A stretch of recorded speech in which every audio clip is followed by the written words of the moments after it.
So students, in this lecture, in this video, we'll be solving one numerical.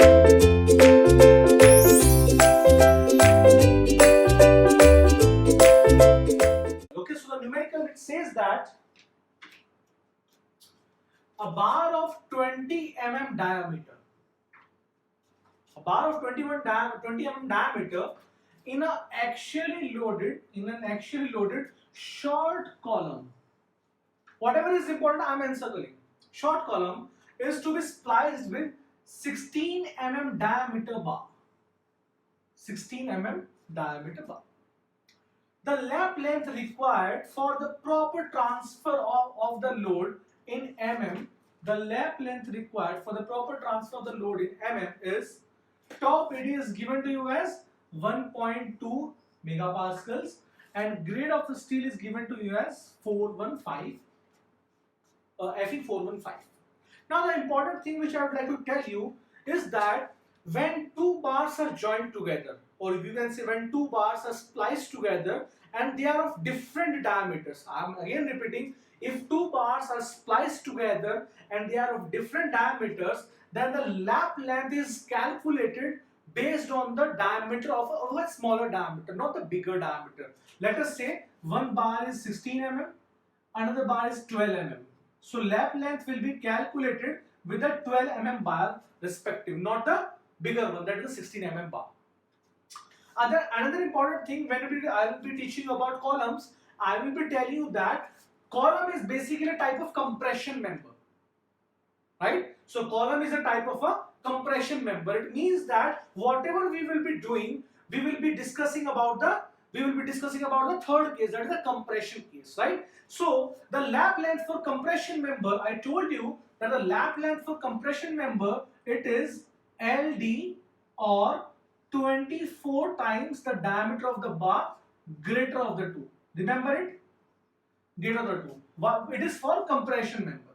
So the concept in this question was, he gave us column, but he did not mention which type of case is this.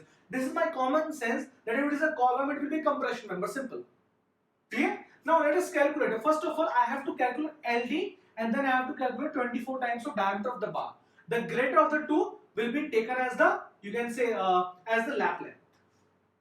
Clear? Okay. Now, it is given by LD, the development length should be greater than or equal to phi into sigma st divided by 4 times of tau BD. Clear? Now, there are two important things. That is why I have chosen this question, right? There are two important things. What is phi? Phi is the diameter of the bar. We know that, right? A bar of 20 mm diameter initially is to be spliced with 20. Okay, so 20 mm diameter bar of an axially loaded, so it will be 20, right? What will be sigma st? Sigma st will be equal to 0.87 Fy. Fy is given to me as Fe415. Clear? 4, it is okay. Now tau BD.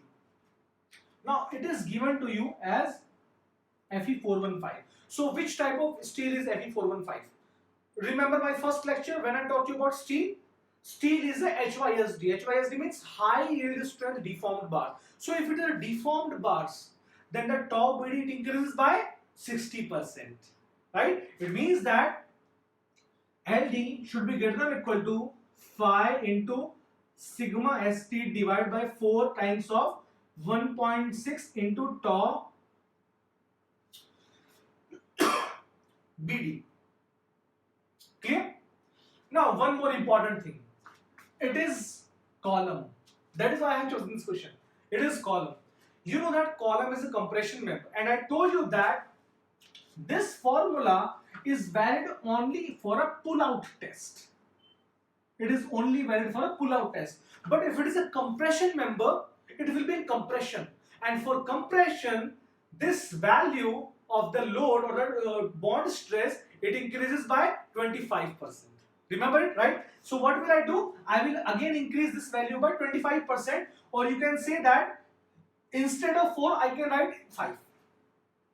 So LD should be greater than or equal to phi into sigma st divided by 5 into 1.6 times of tau BD. Now it is complete. Now this is complete. Right? Now let us calculate this. So LD, it should be greater than or equal to 5 is 20 mm, 20 mm diameter bar into, it is 0.87 Fy, 0.87 into 415 divided by 5 into 1.6 times of the diameter or tau BD, that is 1.2 Newton per mm square. So Newton per mm square, this will be in Newton per mm square. Now I will get the length, right? So this is mm. I will get the length in mm. So LD should be greater than or equal to 20 into 0.87 into 415 divided by 5 divided by 1.6 divided by 1.2. 752.18. 752.18 mm. This is number 1. Now second, I have to determine 24 times the diameter of the bar. So 24 times the diameter. Which diameter? Because I told you that two different diameters of the bars are connected. So we take into consideration a smaller diameter, right? So it will be equal to 24 times of 16, not 24 into 20. Again, I am telling you the reason. When two different diameter bars are spliced together, we take into consideration the minimum diameter of the bar. So 24 into 16, it comes out to be 384. 384 mm. So which one is greater? Is this or this? So this one is greater. So 752.18 A is the correct answer. So I hope that you have understood this numerical. In this numerical, why I chose this numerical? Because the concept of bond as well as splice was there in the question. That is why I chose this question.